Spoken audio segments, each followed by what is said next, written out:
Hi, everybody. Welcome to our Waterside Chats with Ghassan Korban, the head of the New Orleans Sewage and Water Board. I'm delighted to be here. And Ghassan, I've got to say, this is our first time meeting. Absolutely. And it's kind of, I feel like it's an embarrassment a little bit. You know, I should have made an effort much sooner to come and meet you. I've been in this city for about almost 6 years, and shame on me for not trying. Forget about sooner. it. But it's delightful to be here with you. Yeah, it's great to meet you too. So when I look at the city of New Orleans, I see 3 jobs that are the most difficult in the city. The mayor of New Orleans, the head of the New Orleans Police Department, and the head of the Sewage and Water Board. And Ghassan, I'm not sure which one is harder. I mean, you've got a tough job. I certainly feel like I do have a tough job, but I also love my job, and I feel like it's a calling, it's a mission. And I feel blessed that I'm given the opportunity to be here and be part of the solution and trying to build legacy projects for the city for the next 50 years and beyond. And making a difference. Absolutely. Because we need to make a difference. All right, so let me explain your job for people who may not realize it. The city of New Orleans basically below sea level. We need levees to keep out the lakes, the river, the Gulf of Mexico. We're below sea level, so when we get heavy rains, we need major pumps to pump that water out. And as you all know, we get a whole lot of rain. So we are looking at pumps that are truly an engineering marvel. I mean, they date back to the early 1900s. But are they doing the job? Can we rely on them fully, partially, or should they be put in a very large museum? Well, let me say, first of all, that the drainage system in the city is a marvel. It was a marvel, still a marvel. I mean, when you look at the overall capacity and what the drainage system can do for us each and every day, it's amazing. It's remarkable the amount of water that we are able to pump in seconds. What we obviously have now is an aging system that has lost some of its capacity and reliability. And that's obviously what we've been focusing on. How do we make it what it used to be, right? Rebuild part of it, improve on some of it. And as you know, we took a very hard look at what is the most fragile part of this entire system. And we've recognized that the power was one of the most critical and the most vulnerable. And that's why the last couple of years we've been spending so much time, effort, and resources to create a new modern power complex for the city. Okay, wait, let's explain. Okay. Because right now we've got these amazing pumps from the early 1900s, and they rely on 25 cycle power, okay? And the Sewage and Water Board provides that power. And then on the West Bank, and I think it's New Orleans East, that's where you have 60 cycle power, some newer pumps, and Entergy provides that. So when we hear of the pumps going out because of power, it's that 25 cycle power that we're concerned with. That is accurate, although it has to be said that we do sometimes lose power, you know, in New Orleans East or the West Bank from Entergy, and we have backup power that provide the power we need to continue our operations. But just back to your point, though, on what we call the old city, that is, you know, where the majority of the larger pumps exist, and they rely on the old technology, the 25 hertz. And we have developed an awesome power generation that have served the city for years, and then we have our own turbines that generate that same technology, same frequency that directly power these pumps. Now those turbines have aged and have exceeded we're all getting older. Yes, and we all know our limitations, and you know the capacity diminishes, and it's no different for our turbines, and that's why we're replacing those turbines. basically decommissioning them and then replacing them with more reliable, much cheaper way of supplying power to our pumps throughout the city by using a substation that is built by Entergy, and that becomes the primary source of power for those pumps, using what we call the frequency changer that changes the 60 cycle down to 25, and basically an adapter of sort, Right. very expensive adapter, but nonetheless it changes the frequency, and then we will have reliable, very efficient power as early as mid-year next year. That's so exciting. So mid-year next year, for the next hurricane season, you are going to have this power complex, which is truly going to make a difference. Absolutely. But what about this year? Are we ready? So this year, what we are doing, obviously, we're making the best of what we have. We have a variety of sources of power. We have 2 old turbines, what we call T4 and T5. We also have a variety of frequency changers, smaller ones that are spread out throughout the system that utilize Entergy power. So we take the 60 and then change it to 25. We also have generators at the plant. We call them the EMDs, that are electromotive diesel engines, basically. And those also provide us with some capacity when we need it. So if you cobble them all together, we have more than what we need at a peak demand. Okay. The challenge is they're all fragile. They're all old, and they're all susceptible to failure, and they're vulnerable. So that's the biggest risk that we have today, is going into a system into a hurricane season while we have plenty of power. We don't know how reliable. We do everything we can to anticipate, stay ahead of it. And because we have redundancy in having all of these equipment available, we can afford some failures here and there, because we can stand a machine to support another one or back another one should that happen.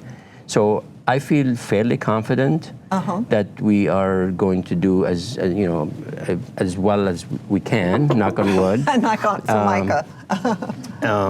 But obviously cannot wait till next year, where we can decommission all these pieces of equipment, and then just rather than have 8 or 6 or 9 places to bring power into one place, now we have it all in one location, and more than enough, more than what we'll ever need in a peak demand to just power any of our equipment when needed. So what I look at, we talk about climate change, and it's definitely happening. We are definitely getting more and more rain events. 3, 4, 5, 7-inch rainfalls in short time periods.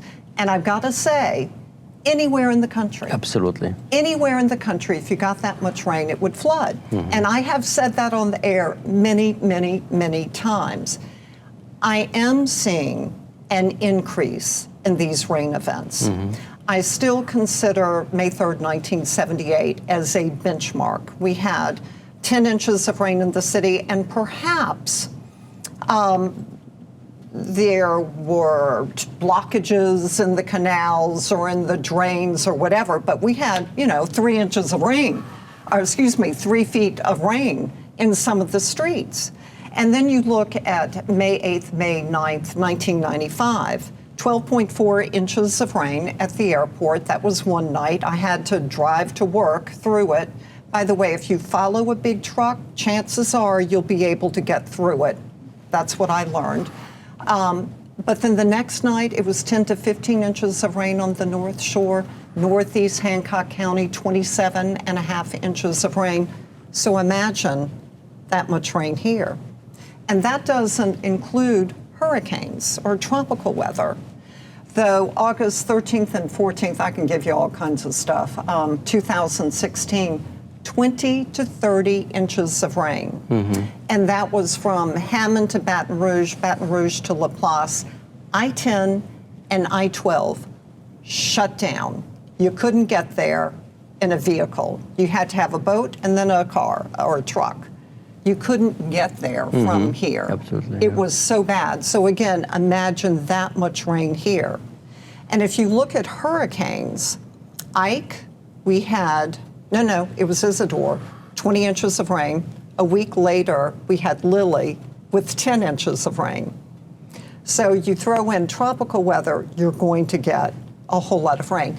And I think people expect flooding then.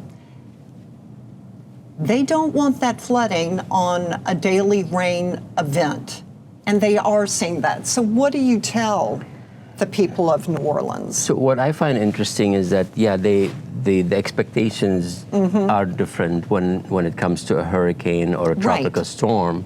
While in fact, at times, the unnamed events that come out of nowhere, and a system hovers over the city and dumps 7 inches of rain within 2 hours or 3 hours. That's identical to a tropical storm. We don't give it a name. But then the consequences are the same, right? The amount of rain, the intensity, and then it overwhelms the system, and then you get some flooding. Yet people say, why did it flood? Well, it flooded because it's the same exact storm had we given it a name. And we can only pump so much water at it's a matter of time, right? The intensity is what gets us and what overwhelms the system. And it just seemed like what we used to call a 50-year storm, a 100-year storm, is happening 2-3 times a year. Or more. Or more. And it may be a different neighborhood. Yes. So people have always heard you get an inch of rain the first hour and then 30 minutes, you get a half an inch, you're going to flood. Ghassan, here's the problem. You're getting an inch of rain in 10 minutes. And then you're getting another inch of rain in another 10 minutes. Nobody can keep up with that kind of rain. So here's what I would tell the public. We get flash flood advisories, and that should let you know, okay, we got a little bit of flooding. You get a flash flood warning. Flooding is happening. So you have got to pay attention to the forecast. And people say, my weather app did not tell me it was going to flood. Folks, I don't look at a weather app. I recommend that you check the weather daily on TV. I don't care what station you watch, but check the weather forecast so that you know what's going on. And if you see there is a risk for flooding, well, then you got to pay attention. And when you see that you have heavy rain for 30 minutes, know you are at risk for flooding. Just know it. I have something called radar scope. I don't own anything in it. It's a fabulous radar. Anybody can get it. I recommend that if you get this heavy rain, you look at your radar scope. If you see more storms moving your way, don't leave the house. Make sure your car is parked high. You have got to be proactive. You've got to know what's going on. That's so important. Absolutely, and I like the fact that you're pointing the fact that this happens elsewhere. Oh yeah. A lot of most systems in this country, and elsewhere are designed for a specific intensity of rain. Right. We call it a 10-year storm. And that's just economical, there's just common sense approach that we engineers took 100 years ago. And I've been in cities where, within an hour, there was water everywhere, and it was not the city of New Orleans, So we tend to think we're unique, but we're not. We are one of the rainiest cities. We do live in a bowl, and we use a mechanical an active drainage system, and when one thing goes wrong, we tend to want to blame that one thing, even though with or without that thing going wrong, water will back up and cause some flooding. The other thing I want people to recognize that streets are built with curb and gutter for a reason. We elevated the sidewalks and made the streets are a little bit lower. One main reason for that is not only to protect the pedestrians, but also to hold water. So when you see some water in the streets, it's a normal thing, and it's a good thing that it's being contained. within the curb, and that's how water is conveyed to catch basins, and then obviously it entered the system, and then makes its way, in our case, to pumping station, and we pump it out. People don't realize how extensive the Sewage and Water Board drainage system is. I mean, obviously, I've been reading up on it. 24 major pumping stations, 120 pumps, 12 pumps at the underpasses. We all know that we get flooding there. It's the low point. It's going to collect there. 90 miles of subsurface drainage. And wait, I've got to make a point about that. 90 miles at the surface drainage. But what you may not know is that we actually have these huge drainage pipes that are, in some cases, 20 feet wide. Absolutely. You can fit a bus or two in them easily. And those are everywhere, down under Louisiana, Napoleon, Jefferson, and those are designed to carry the water from that specific area all the way to where the water can go nowhere else, where it gets stuck, and then it has no gravity anymore, and that's where, in this case, we have pumping station number 1 that takes all that water and then pump it toward the next canal. One thing people don't realize, in order for the pump to be turned on, the water has to get to the pump. But then what happens if you're pumping all of this water to another pumping station and they have a ton of water already? So you can't flood the next neighborhood to get the water out of the first neighborhood. Absolutely. Our operators, do a lot of finesse work, a lot of control and balancing act. One thing they do on the front end is that lower all canal levels as low as they can to create, room, add capacity for the additional water. Yes, for storage. But we've seen scenarios where we would slow or control some of the pumping from one pumping station into a canal to relieve some pressure off the one after that, where we tend to pump because of the levels at that canal. So it is a balancing act, and obviously most of the time it works well. And then sometimes again, the system is overwhelmed, and then when the levels at one point reach a certain height, and then you see water in the streets. So what can we do? What can we do to make this a better situation? I know you've got the power complex coming, but we are seeing more and more of these rain events. Yep, absolutely. And my job is obviously to give a realistic perspective of this, and also give our folks in the city hope. That we do belong here. We will continue to thrive in the city. We've been here for 300 years. And we can be here for as many years as we want to.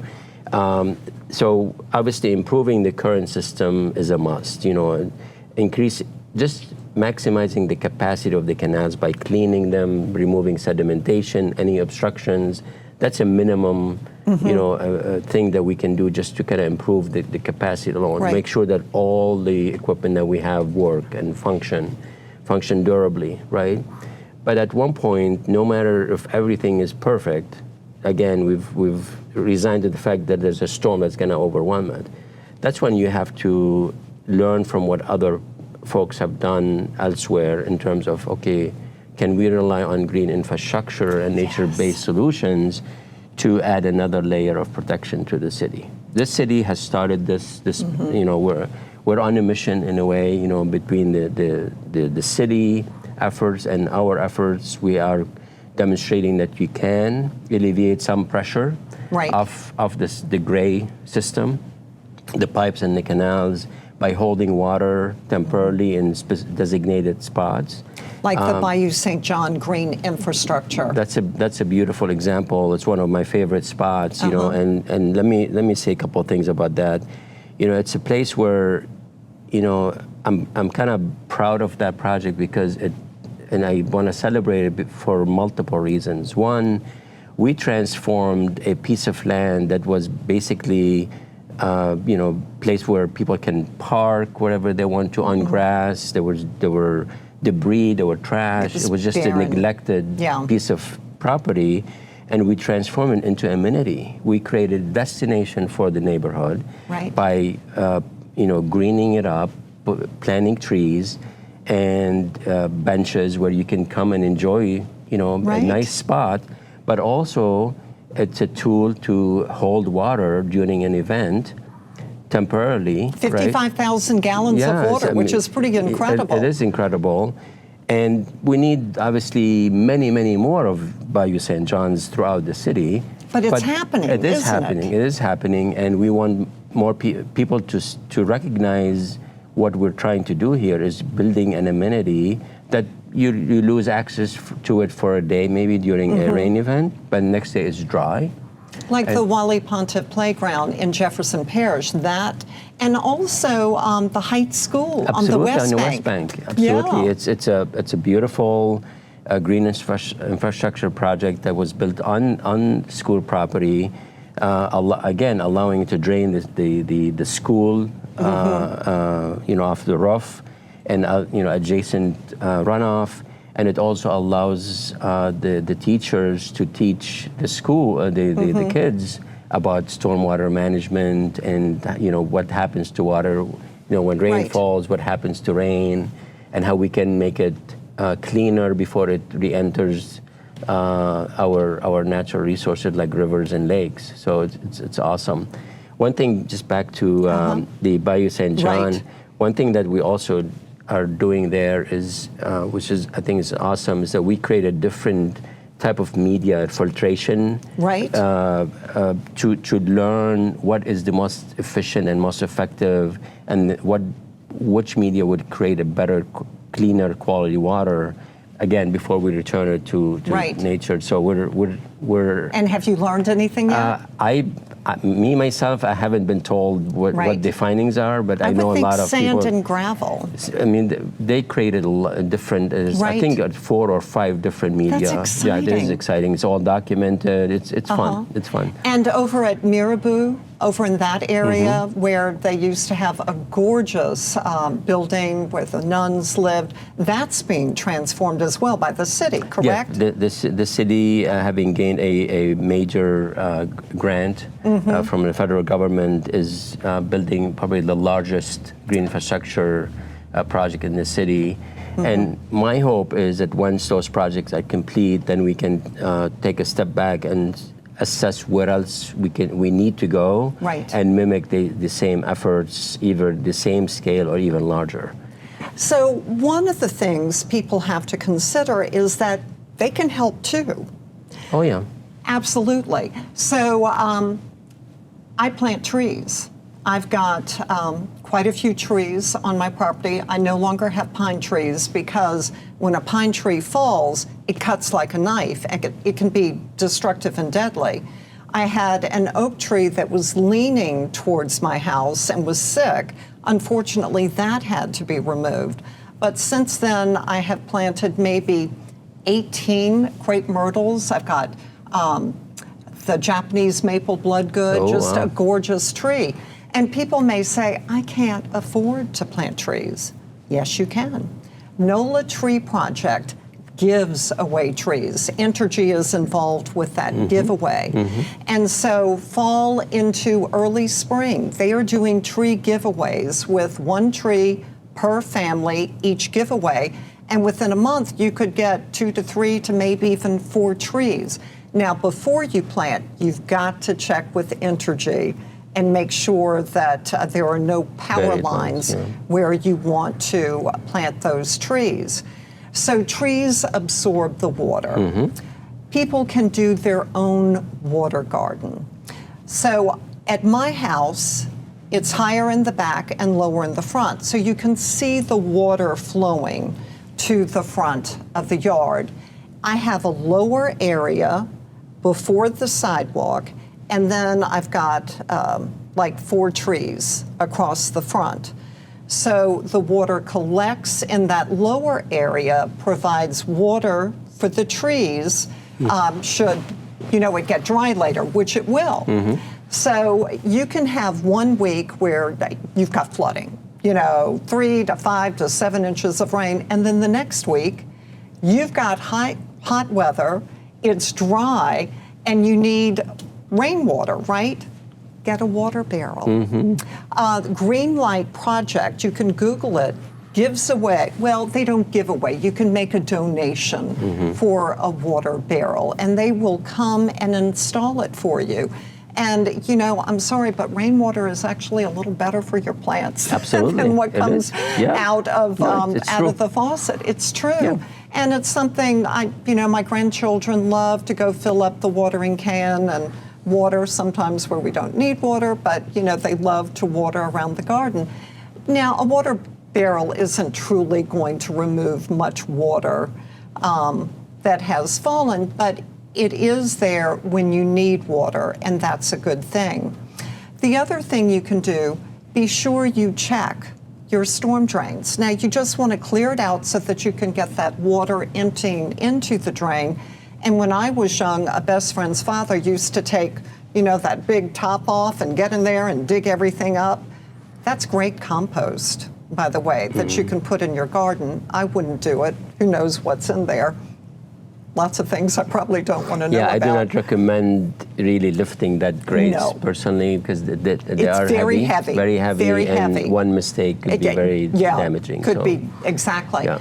But my understanding is the city is in charge of cleaning those storm drains. You are in charge of keeping the big waterways free and clear. Should that be changed? Should the Sewage and Water Board be in charge of all of that? Great minds think alike. So it just so happens that we are probably a few days away from a consolidation bill. Wonderful. That is going to, for lack of a better term, force the issue in a good way. Yeah. And it just makes sense. Absolutely, allow the two systems to merge, and they will all be under one New Orleans Sewage and Water Board. Yes, absolutely. And I'm very excited about taking responsibility of that system, because I believe that we will have more control of what happens as a whole, right? Right. So, like you stated, the water has to have the ability to enter into a catch basin. The lateral itself could be a problem. It could be that carries the water from the basin to the sewer. That has to be clear, right? Right. And then the actual pipes that are currently under cities up to 36 inches or less, those have to be in working order as well. Correct. So we're going to take, obviously, once we're in charge, take another very, very thorough look and assess where defects are, where the issues are. We're hoping to have a cyclical or a program that touches every catch basin based on the funding as often as once every 5 years, with some catch basins maybe every 2 years. Great. And once you do that, you will eliminate the issue of clogged basins and the clogged laterals. So very exciting that we will have that opportunity. To me, it's a no-brainer. Absolutely. I have heard that contractors have poured cement. It's an easy way for discarding some can't do it. The end It's of a truck, devastating. cement truck, and then you dump it in, because nobody sees it, but they don't recognize the permanent damage, because once that concrete sets, you're basically rendering that pipe impassable and useless, so it has to be entirely replaced. Very, very dire consequence for something that they think is harmless by dumping. It's terrible. It is terrible. It's terrible. Yeah. One other thing that I think homeowners need to do, they need to watch the water flow for their property, and where they see water bumping up against their house, they need to kind of trench it so that the water moves away from their home. Make sure that they clean those gutters too. And again, that's great compost for your garden. Obviously, I'm a gardener. Absolutely. My concern is what's happening with hurricanes. Are you noticing that? Well, I mean, obviously they're very concerning, and that you just prepare for them the best you can. So let me explain what's happening. Okay. What we are seeing is that hurricanes are getting stronger. 1856, we had a Cat 4, winds of 150 miles per hour. The last island hurricane hit Louisiana. Then you had to go over 100 years to 2020 to have Hurricane Laura hit Louisiana as a Cat 4 with 150 mile per hour winds. And then 1 year later, we had Hurricane Ida hit Louisiana as a Cat 4 with 150 mile per hour winds. So it took over 100 years, and then you had 2 hurricanes in consecutive years with 150 mile per hour winds. So hurricanes are getting stronger. We're seeing that along the Gulf Coast. One of the other things that's happening is that hurricanes are intensifying quickly. So with Hurricane Michael, you had a little disturbance. 3 days later, it made landfall at Mexico Beach with 160 mile per hour winds. 3 days. 3 days was all it took. Rapid intensification. With Hurricane Harvey, 48 hours before it made landfall, it was just a disturbance. Then it made landfall as a Cat 4 at Port Aransas, Texas. We had Hurricane Laura, Hurricane Ida, Delta, Zeta, just to name a few, Sally, all go through rapid intensification. So what's happening is there is a shorter window to get ready. So we've all got to know what to do and be prepared. Have a plan. Invite people in for Jazz Fest, for Mardi Gras, for the festivals. Then you have a place to go should a major hurricane move our way. The other problem is they are dying down slower. So with Hurricane Ida, made landfall with 150 mile per hour winds, it was still a Cat 4 at Homa. It was still a Cat 3 at Laplace. It was still a Cat 2 on the North Shore. So we had these high winds and this big pump that just pumped water into the lake and unfortunately into Laplace. So what we have are stronger hurricanes developing faster, dying down slower, and we have an infrastructure that is concerning. Yeah, and you know the interesting thing is that when we talk about hurricanes, we think about flooding and maybe obviously the wind damage that we may sustain as a city, but then we don't think about other infrastructure that we are responsible for like that your are power critical. Lines. Well, power lines, and then from my perspective, drinking water and wastewater collection and treatment. Right. And Ida was a perfect example of what went right and what went wrong. And you know, if you recall, Ida was one where we didn't have any interrupted services from our utility. We had drinking water, we were collecting wastewater, we were what we couldn't do is we couldn't treat the water once we received it because we sustained a lot of damage at our wastewater treatment plant. Right. Because of wind damage, it just damaged one of the fans and then just rendered the entire generator inoperable, and we didn't have any power because we lost Entergy's power, we lost our own backup power. So obviously one of the things we're doing now is trying to fortify our equipment to even a higher level because of how you described it. It's at the intensity of the wind. And what we maybe in the past took for granted, we can no longer take for granted. So we're doing a lot of advanced planning, and we're obviously not waiting for the 3-4 days before a hurricane. We're doing that each and every day. Yeah. Because we know it's a matter of time when a hurricane is going to come. It's coming. Right. Yeah. One of the other things that happened last year, you know, we had this big high-pressure dome on top of us with the extreme heat. We didn't get any hurricanes, but we had saltwater intrusion. And that's something else you have to be prepared for. Thankfully, no big issues in New Orleans, but downriver. And it wasn't anything, I mean, back up. there were some things that we collectively, with the Corps of Engineers, Right. obviously with the state and the city, that we were able to do. Mainly the Corps of Engineers building a sill to slow the wedge down. Right. But at the end of the day, we were at the mercy of weather and weather conditions. Right. And luckily, it changed favorably at last Right. minute, and we Right. averted the crises, and we didn't have to, mitigate that issue. But again, it's an eye-opener. We have no control, Right. but this, anticipate that it is likely to happen again. And what do we do to be more ready Right. in the next time around? And it's one of those things where we talk about it. It's part of our conversation now. It is extreme weather. Absolutely. When you have climate change, you have extreme weather, and you are going to have more extreme weather events. Right, right. 2021, Ida, 2022 tornadoes, 2023, extremely dry weather, fires, smog. Yeah, but just to kind of maybe finish the thought about the saltwater intrusion, while it didn't happen,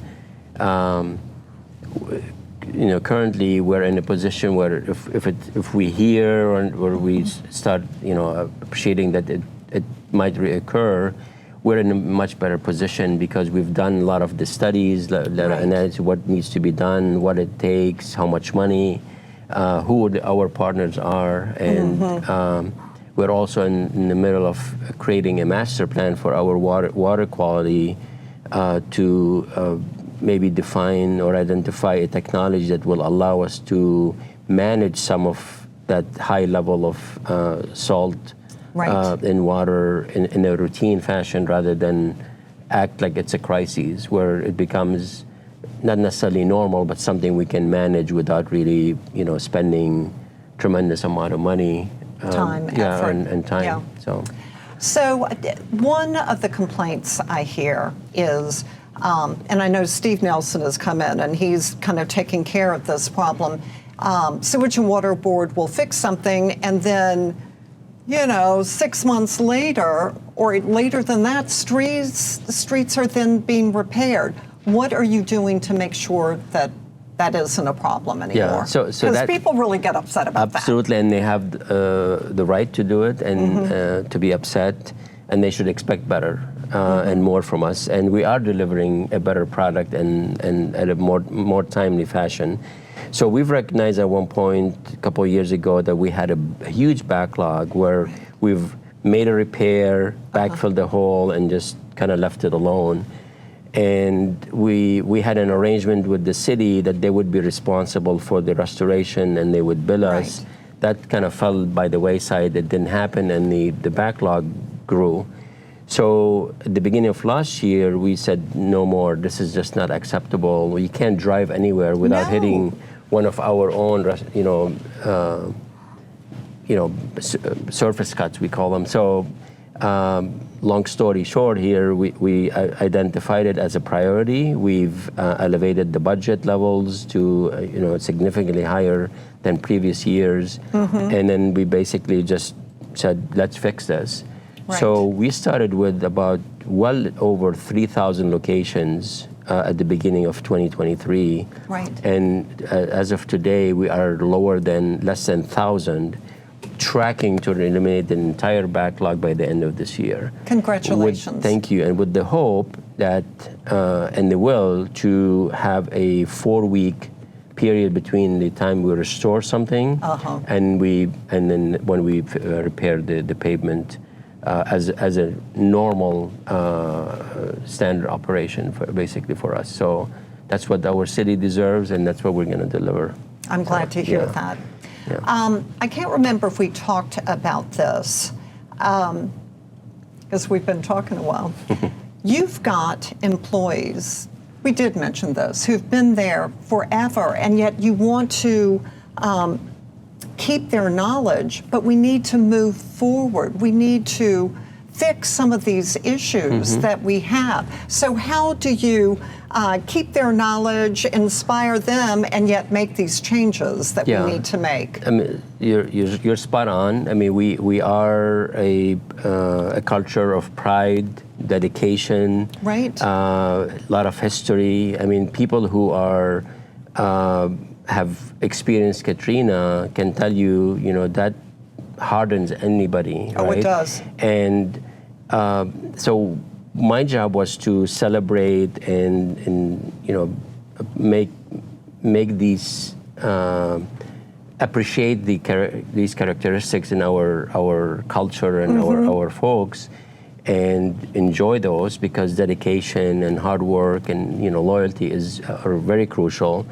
But at the same time, kind of depart from we can make this work. A 100-year-old turbine can still work. Well, it can, but at what price and at what effort, right? Right. So it took a while, but I can tell you there's a huge shift in culture where now there's a celebration of and a huge buy-in in terms of the modernizing our power complex and smart metering. Smart meterings for sure. I mean, again, it didn't happen overnight. So now we have a combination of still maintaining that high level of integrity of loyalty and dedication with vision and hopefully more stability of how we see the future and how we're going to function as a utility. So it's like best of the two worlds happening as we speak. And that's so important. It is. This institutional knowledge, I can speak for one, is important. Yeah. And you don't want to lose that. You want to keep it and yet build to the future, because we've got this climate change that's occurring. What points have you not made that you really want to tell the public? Well, I don't know what comes to mind, to be honest with you, at this point. We've covered a lot, yeah, but I wanted to make sure we got the messages out. The fact that we are a utility that provides three key services: drinking water, wastewater, and just flooding. We're defined as stormwater. Right. But we do all three. Our system is very complex, especially and interconnected. It's very interconnected. We have a lot of challenges in the city. I do want to publicly acknowledge that the billing situation it's a huge ailment for us. I mean, it has really tarnished our utility and kind of eclipsed everything else good that we're doing.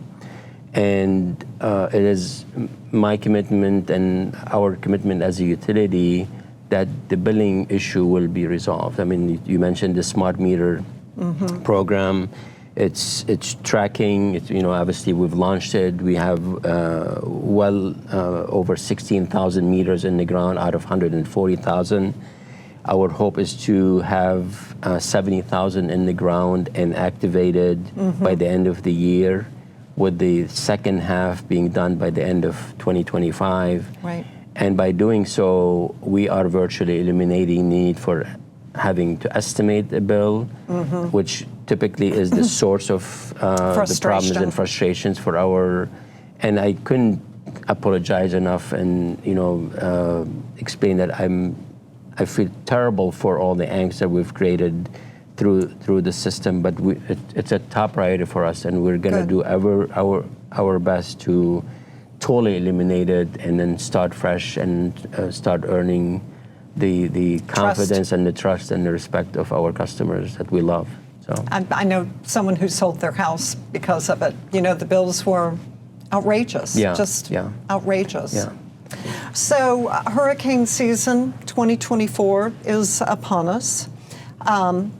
We've been in an El Nino where you have strong upper level winds, and that can prevent tropical development. We're now going to be moving into a neutral time period where you no longer have strong upper level winds, but La Nina is what is forecast for the end, for really August, September, October.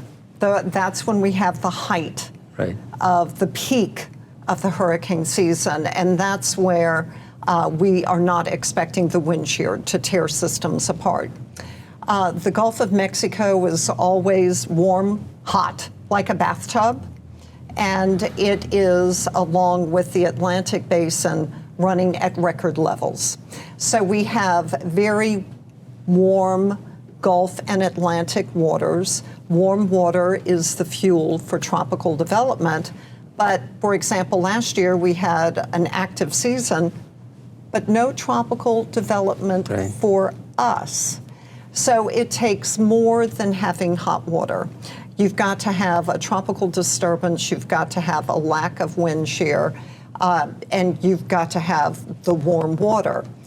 This year, late season, we have concerns for that. So a very active season is forecast. But with that said, we've had active seasons with no hits, inactive seasons with major hits, 1965 Betsy, 1992 Andrew. So my advice is simply to always be ready. Absolutely. I mean, we don't take any season for granted, no matter what the projections are. Quite honestly, we assume the worst, we prepare for the worst. Yeah. And the public has to do that too. Oh, absolutely. And again, you know, with the realistic expectations that there's so much we can do, and at one point, a hurricane season can cause, you know, issues and damage for all of us. All of us, and then we just have to respond and recover stronger. So for evacuation purposes, I feel you don't always have to leave town. You have to go to a stronger building, and you need to go to a higher elevation. That can be difficult, but that's one possibility. The other is to totally pay attention to that forecast, and if you are given evacuation orders, do leave. Yeah. You can always come back and rebuild, because let's face it, New Orleans is amazing. There is no place like New Orleans, with our food, with our culture, with our festivals. Even our dirt is amazing. It grows the best satsumas and tomatoes. So have faith. I've really enjoyed this Waterside chat with you, Ghassan. Same here. It was awesome and delightful. It's really great to meet you. Yeah, I appreciate Let's the not wait opportunity. so long next time. Yes, please. Okay, a cup of coffee or Alrighty. something. Awesome. Great visiting with you too.